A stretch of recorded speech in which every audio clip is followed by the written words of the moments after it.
What's good, Joe? Welcome to my review for the latest episode for this week's episode of Dragon Ball Super. And overall, yo, this episode was fucking fire. 18 was all epic. I won't lie.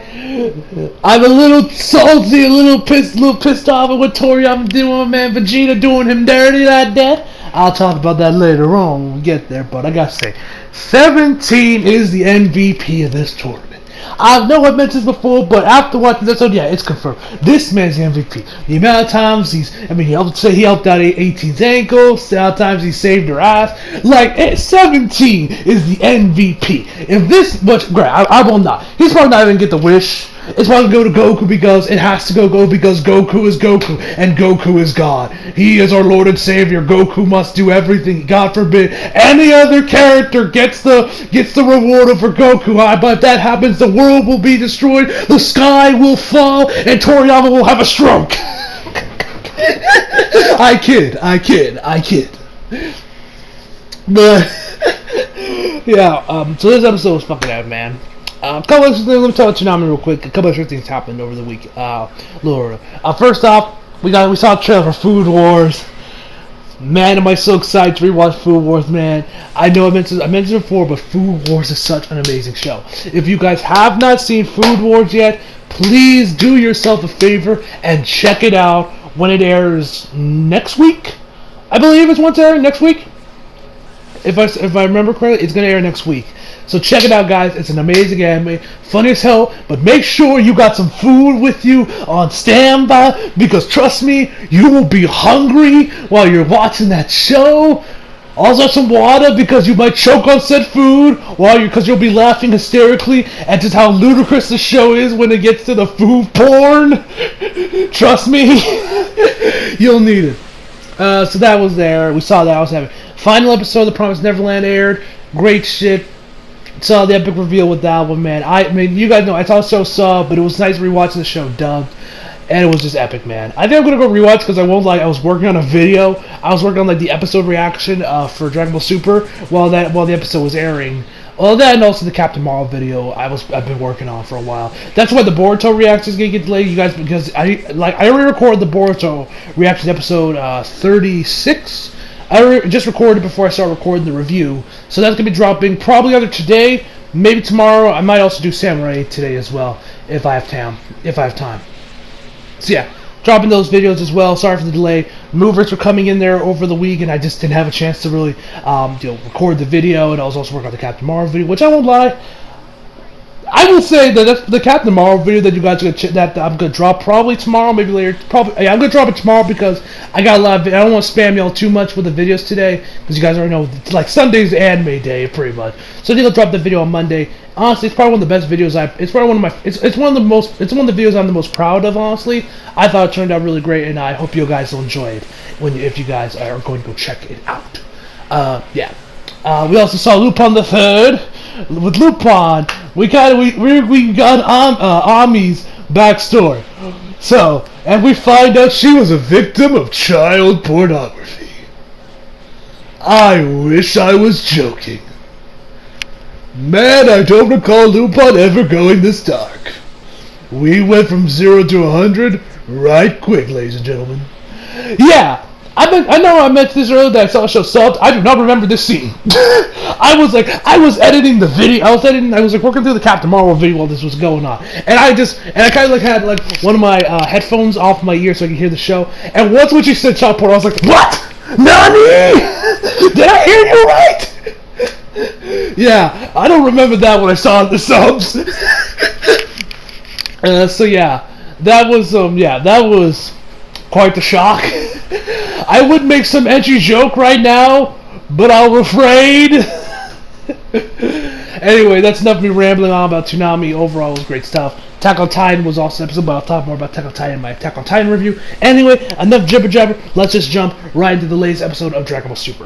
So starting off, we got Goku. He's after the event, he's young Chun-Li. He's tired. He's exhausted, and he's just he's out of it. The man can barely stand up. Gohan, Piccolo show up. They're Gohan's oh my god, my dad is so amazing. He took down a few Saiyan. Everyone's we need to help him out. So they go over there to go against Goku.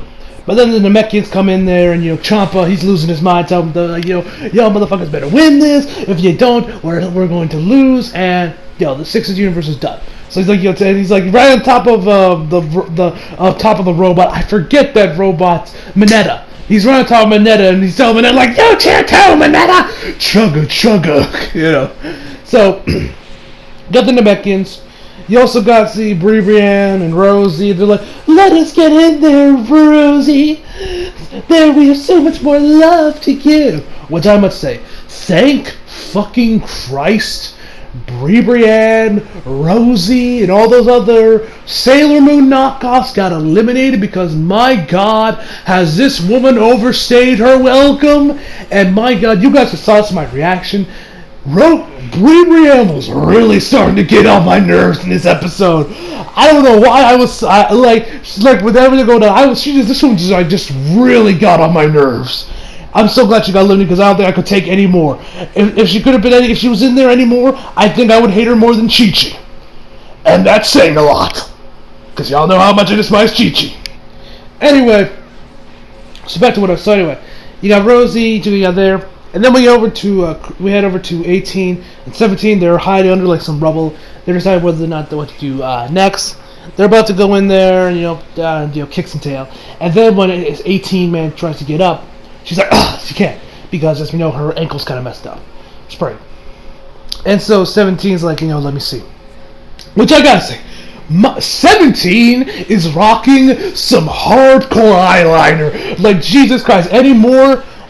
And it would look like he's like, I don't know, he's like crying ink or something. I don't know, I can't think of a decent touchline for that. But yeah, the man got some hardcore eyeliner going on. Like, Jesus Christ, man, it ain't 2000 anymore. It ain't 2000 anymore, man. Come on. Anyway, so back to to go over there. 17 rips off parts of his sleeve, wraps it around 18's ankle.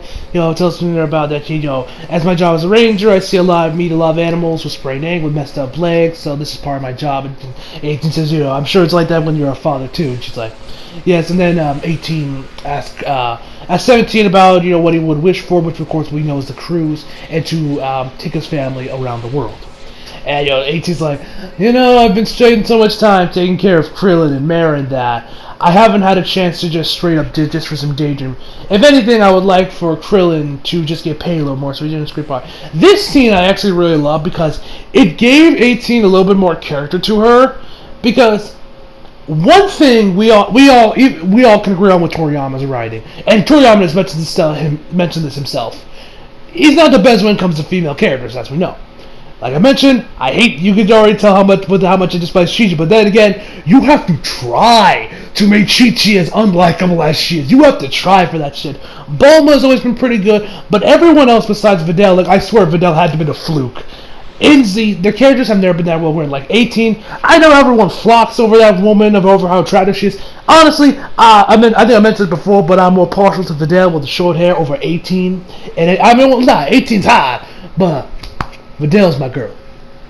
But 18, she's never had really much personality. That's why I'm not really that big of a fan of her, because I'm not really the type of person when it comes to my waifus where I'm just like, or looks matter. Like, I'm sure, looks matter, but I'd like to have at least a decent personality too. But 18 doesn't really have a personality to herself. She just kind of sits there and is just very robotic, which of course she is. She's an android, but y'all get my point.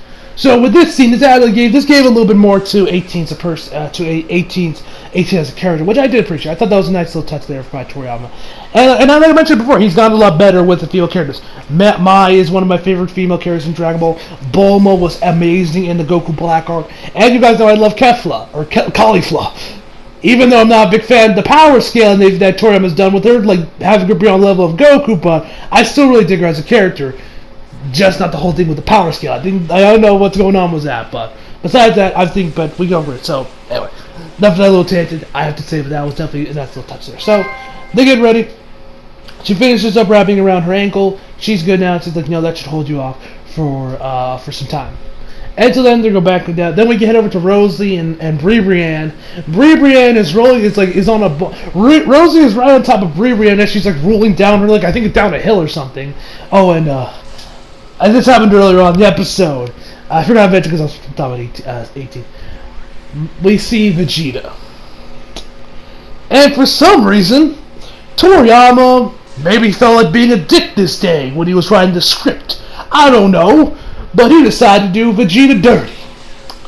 So Vegeta punches the wall, frustrated that he has not that Kakarot has gone Ultra Instincts twice, which Vegeta has not gone Ultra at all. So when he faces off against Kamen Rider over there, after he switches over to battle mode, he puts he drops his guard and just closes his eyes, empties out, trying to unlock Ultra Instincts, trying to unlock it. And then Kamen Rider gets in there and beats him up. And I was legitimately pissed at this scene. I'm like, really, Toriyama? Why you gotta do my man Vegeta dirty like that, man? Come on, why you gotta do him dirty? Well, fuck you too, I guess, then, Toriyama. I was like legit kind of pissed off at that, because I'm like, come on, why you gotta do my man Vegeta dirty like that? And look at the way he looks, just taking these punches and killing everyone's like, what the hell is he doing? And then you got Whis like, oh yeah, I think that's his desperate attempt to unlock Ultra Instincts. I'm like, come on! Why you gotta do my man Vegeta dirty like this? Come on, Toriyama, why you gotta do him dirty like this? Come on, man, you know, this looks so baffled. Anyway, Vegeta's like, oh, fuck this, I'm done. I give up. Blocks his upcoming punches and then orders his ass out of existence. Allow me to plug my Twitter right quick, guys. Follow me on Twitter. I'm gonna post some JoJo edits of this clip and a couple other ones on my Twitter. We're switching the audio with JoJo audio of like the auras and the Mudas. So if you guys want to check those out, follow me on my Twitter because I'll probably post those. They'll probably already be up by the time this video goes up and when I actually start editing around for the thumbnail. So make sure you follow me on Twitter because I'll post some JoJo edits and I think you guys will like them. Anyway, enough of me plugging my Twitter. So back to the episode. So anyway, after all that's said and done, we got 18-17. They're going facing off against Rosie and Brianne. Before they face off, we see Goku, and the rest of Universe 2 just kind of circles around him. And everyone's going and trying to take out Goku when he's weekend. Beerus had happened this, he's like, hey, eyelashes! Don't do this cowardly! Don't you, like, where's your honor, your pride? Like, he's like, come on, like, what? He's trying to, like, make them not attack Goku when he's so done. She's like, sorry, you can be mad you won, but this is for survival. Who cares about, honor, pride, all that shit? Who cares about that shit? So then that's when 18-17 come in for this after Brianne and Rosie do some attacks, some combo attack. Which you want to know why Brianne really got on my nerves this week, and why this woman just overstayed her welcome, and thank God she's out. It's this whole shit about love. Oh, love conquers all, like love. No one can defeat our love. This shit drives me fucking insane. I'm like, what the fuck am I watching? Somebody just please end me. I'm just like, Jesus fucking Christ, what am I watching here? Yeah. So you wonder why Brianne?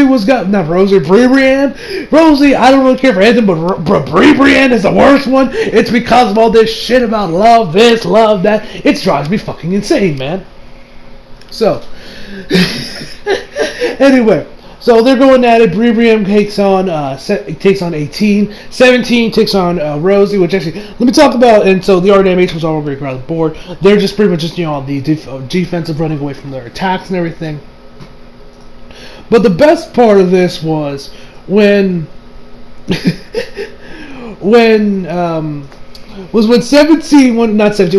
was facing off against Brianne, and they weren't even fighting, they were just talking. And, they were going over, like, and 18's been dodging her attacks nonstop. And it's like, well, come on, be a good sport, taking me on head on. She's like, sorry, I don't play fair. This is for survival. And she's like, but we're maidens of love. We're supposed to, fight with our passion and all this other shit. I don't remember half the shit she's like, I was like, Jesus Christ, somebody end me. Because this shit was getting on my nerves. But, so, what happened was, so then I swear Brianne takes on the persona of the internet, because 18 says, I'm married, I have a daughter, I have a life outside this, I don't care about any of this. It might be you might be a fighter, but I'm not. And so then, she looks at Brianne looks over at Krillin. She's like, Nani?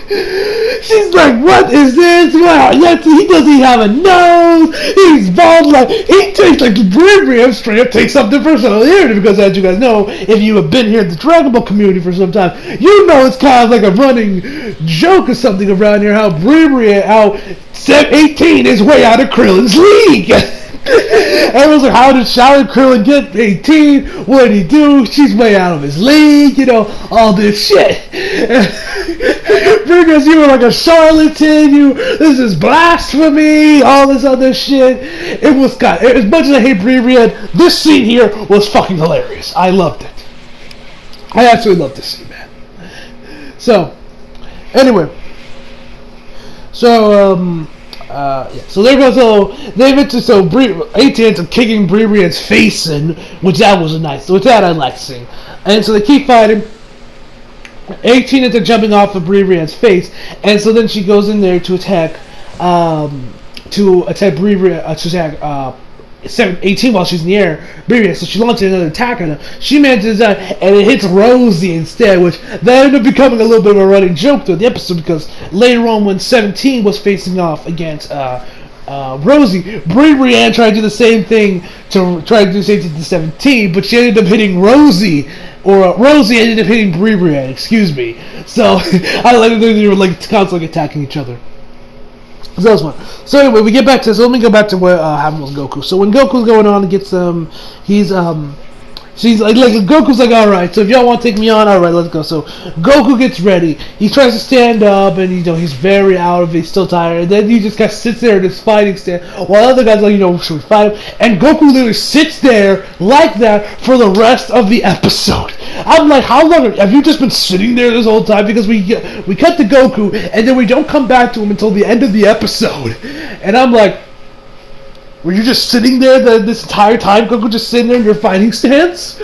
So anyway, back to 18. There's another part that I like was when Brianne charged towards 18, and 18 dodges, and she ended up charging right into a wall, and her head was stuck into the wall, and her body was just kind of bouncing from like the aftershocks or whatever from the hit.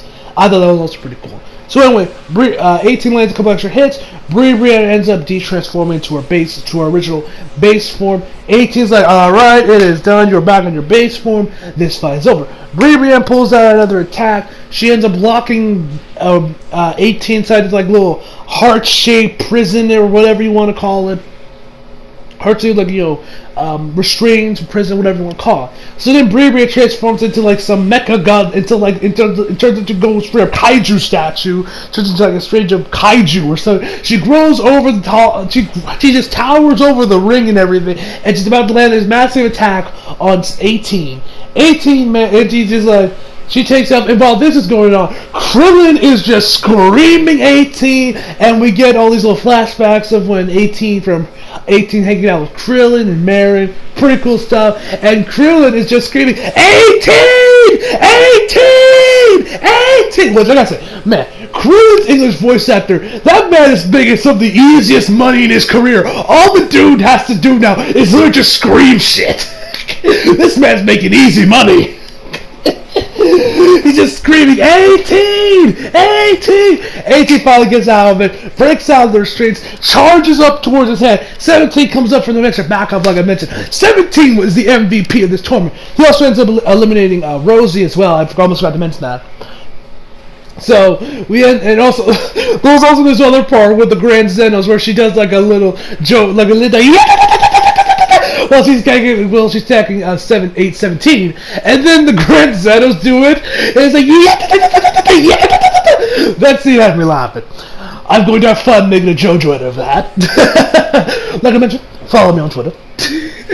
I never me plug my Twitter. So that was also, I forgot what's good. So like I mentioned before, 17, he's the MVP of the tournament. That man better win the prize.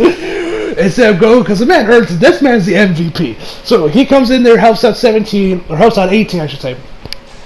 Helps out 18, so they both work together to take down Brianne. She is then eliminated, and by the end of it, 18, Krillin's cheering on 18. He's like, yeah, you go, that's my wife, He's happy that she's survived. 18 is just looking at him, smiling. And then Brianne and the other two are like, oh, maybe there are other forms of love that we cannot comprehend and shit like that.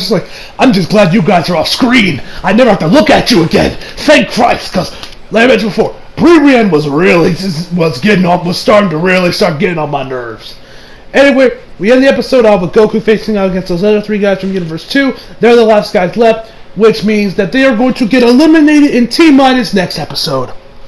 So, yeah, yes, it was nice knowing y'all, Universe 2. Didn't really care for you. Anyway, so that's where we're going to end this review. This episode, fucking fantastic, man. I loved it. So overall, like stuff like I mentioned before, 17 was an absolute beast. Stuff with 18, giving her some much-needed character, giving her some much-needed personality, was a nice touch. So thanks also, good on that, Toriyama. The fights were great. Thank God, no more slowdown. At least it's now nowhere near as noticeable if there was. Anyway, guys, overall, I give this week's episode a 10 out of 10, ladies and gentlemen. Hope y'all enjoyed the video. Leave a like if you did, subscribe if you're new. Follow me on Instagram, Twitter, Flair. Links down in the description box below. And as always, come back for more. See you guys next time. She's